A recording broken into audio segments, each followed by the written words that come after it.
Rahman fans को देले खुशी खबर। छाड़पत्र रहमान को पाई लकी हेला।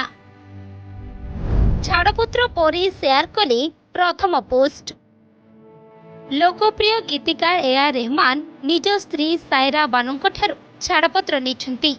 से स्त्री सह छाड़पत्र कारण व्यक्तिगत मतभेद को दर्शाई, किंतु ए कष्टदायक समय रे से गोपनीयता बजाय रखा प्रशंसक को निवेदन करिसेंती। से तांको पत्नी सहित छाड़पत्र कारण व्यक्तिगत पार्थक्य बोली उल्लेख करथिले। एही समय रे से तांकर वृत्तिगत जीवन रे तांकर सफलता को समस्त प्रशंसक सह बांटिथिले। एभली दुखद समय रे छाड़पत्र रहमान को पाई आनिछि खुशी खबर बोली फैंस को मध्य रे चर्चा हेउछि।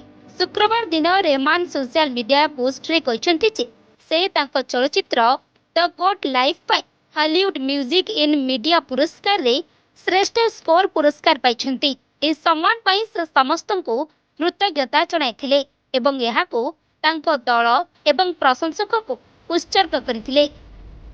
रहमानकर प्रशंसक माने तांको ए पोस्ट रे अभिनंदन जणाइछंती।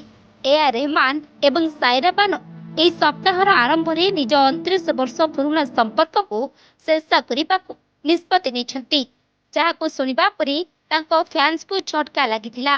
सायरा बानो को वकील प्रेस रिलीज जारी करी कहिथिले जे तांकर बहुत समस्या रही, बहुत भाविबा परे से छाड़पत्र नेबा सिद्धांत रे पहुंची।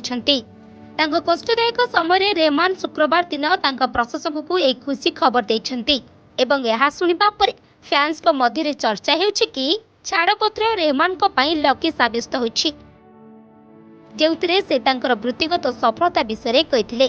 तेबे रहमान ए पुरस्कार उत्सव एक वीडियो वार्ता पठाई कहिथिले, ए पुरस्कार पाई मु गर्वित अनुभव करुछि। द गॉड लाइफ पाई ए पुरस्कार पाइबा एक गौरवर विषय। मु ए पुरस्कार मु टीम एवं समस्त समर्थकों को उत्सर्ग करुछि। Bureau report, Argus digital.